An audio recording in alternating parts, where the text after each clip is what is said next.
Assalamualaikum warahmatullahi wabarakatuh. Perkenalkan, kami dari kelompok 5 yang beranggotakan 1.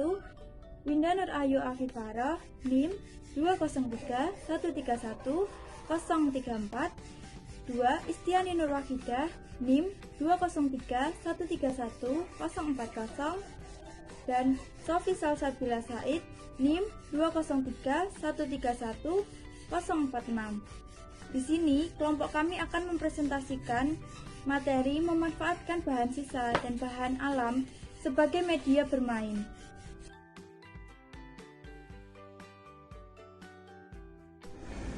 Pengertian media pembelajaran.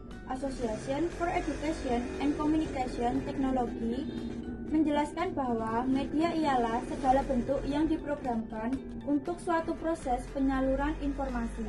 Sedangkan menurut Education Association dalam SAPRI pada tahun 2005 menjelaskan bahwa media merupakan benda yang dimanipulasi, dilihat, didengar, dibaca, dan dibicarakan beserta instrumen yang dipergunakan dengan baik dalam kegiatan belajar mengajar, dan hal tersebut dapat mempengaruhi keefektivitasan program instruksional.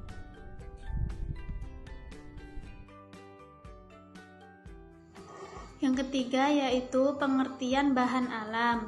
Stone dalam Asmawati tahun 2014 mengatakan bahwa media bahan alam dipergunakan untuk mempelajari bahan alam seperti pasir, air, clay doh, warna, dan bahan alam lainnya.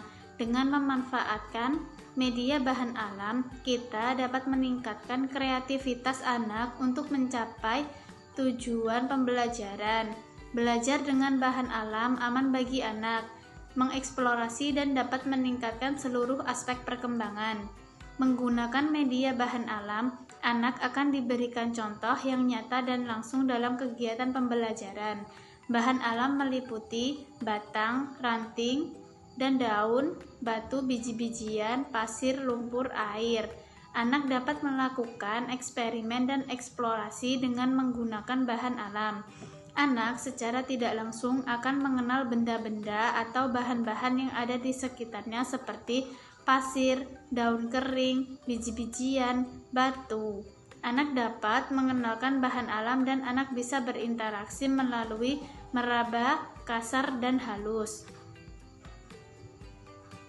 Banyak hal-hal yang dapat dikenalkan pada anak tentang alam.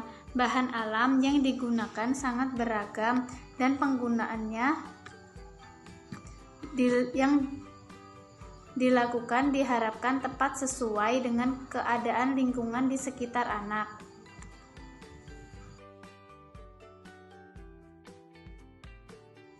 Pengertian bahan sisa. Bahan sisa adalah bahan yang sudah tidak digunakan lagi jika sudah dibuang, namun bisa diolah dan dipakai kembali menjadi barang baru untuk dimanfaatkan lagi.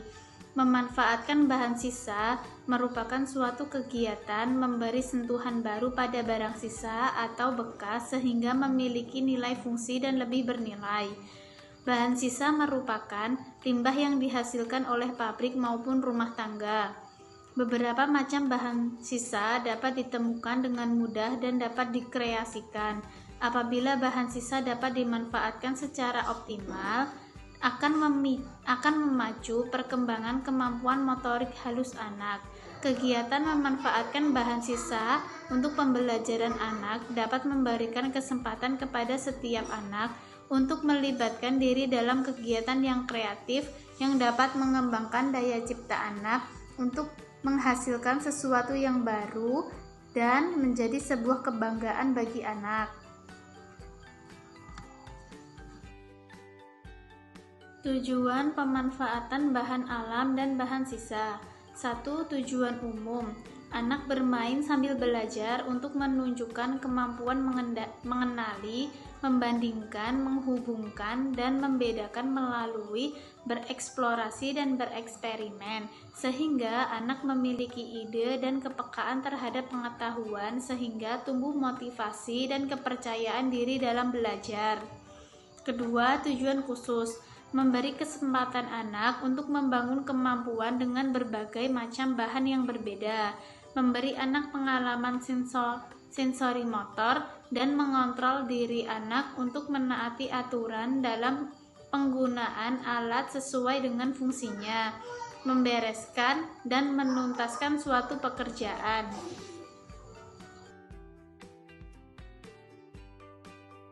Lalu, di sini ada kelebihan dan kekurangan bahan alam dan bahan sisa. Satu, kelebihan yang kita dapat dalam menggunakan bahan alam yaitu bahan mudah didapat di lingkungan sekitar. Karena banyaknya bahan alam dan bahan sisa yang masih banyaknya orang-orang yang membuang sembarangan, maka kita akan lebih mudah untuk mendapatkannya di lingkungan sekitar. Lalu, memberi pengalaman yang nyata kepada anak. Pentingnya melibatkan anak langsung memberikan pengalaman atau pembelajaran secara nyata, dan itu adalah sebuah kebutuhan.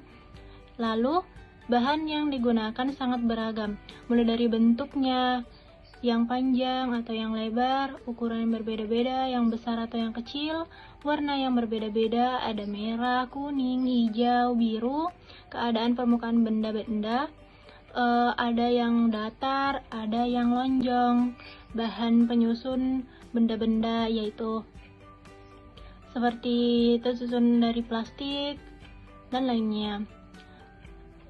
Tidak mengeluarkan biaya yang mahal, karena ini adalah bahan alam atau bahan sisa, makanya kita tidak perlu mengeluarkan biaya yang mahal. Lalu, memberi anak pengalaman bermakna, karena dengan pengolahannya tersebut anak jadi belajar, dan dari situlah anak mendapatkan pengalaman. Membangun komunikasi antar gerak mata, tangan untuk memadukan bahan dengan baik. Jadi, ini juga melatih motorik anak. Lalu, mengembangkan kecerdasan naturalis anak, karena anak disuruh berkreasi, makanya di sini kecerdasan anak dikembangkan. Lalu, anak lebih dekat dengan alam, karena bahan sisa dan bahan alam itu berada di alam, makanya anak akan lebih dekat dengan alam. Yang kedua, kelemahan dari bahan alam yaitu tidak bisa disimpan dalam jangka waktu yang lama. Seperti daun akan lebih cepat untuk mengering sehingga tidak dapat disimpan, atau biji-bijian yang juga tidak dapat disimpan karena berjamur.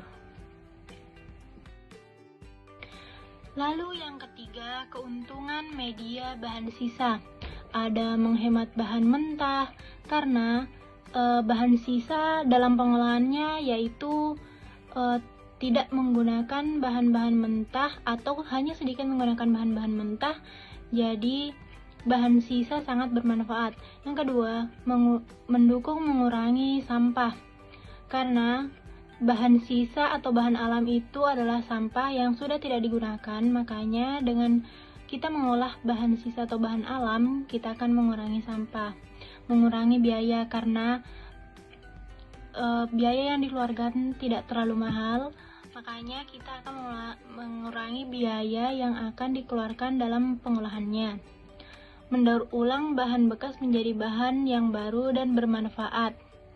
Bahan baru yang bermanfaat ini dapat digunakan oleh anak.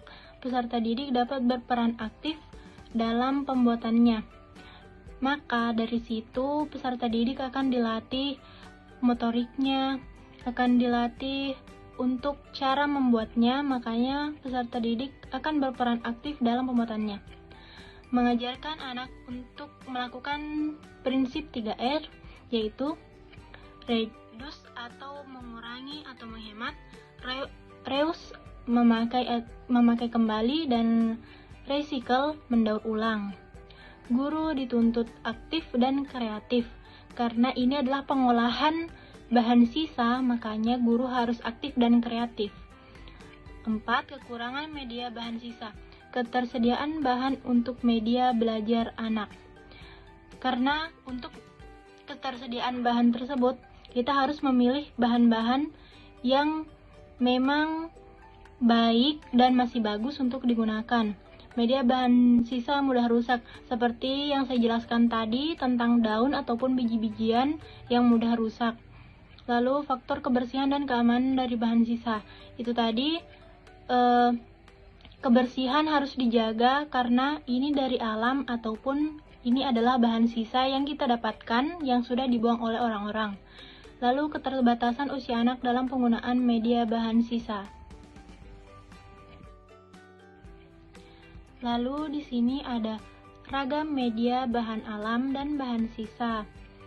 Dari ragam bahan alam dulu ada batu-batuan, air, pasir, tanah, kayu dan ranting, biji-bijian, dedaunan, pelepah bambu, atau hasil yang dikumpulkan dari pantai. Pantai itu terdapat kerang, karang, lalu ada di daerah pegunungan, tambang, dan sebagainya.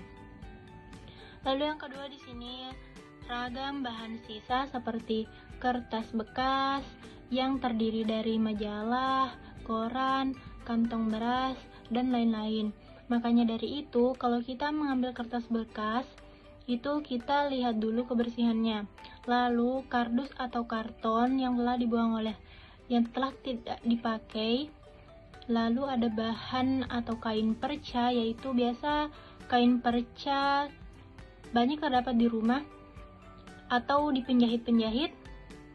Ada plastik sering kita gunakan, kaleng, styrofoam, dan busa.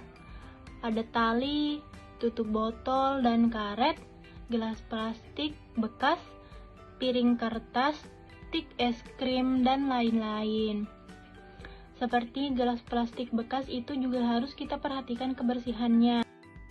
Sekian presentasi dari kelompok kami, semoga bermanfaat.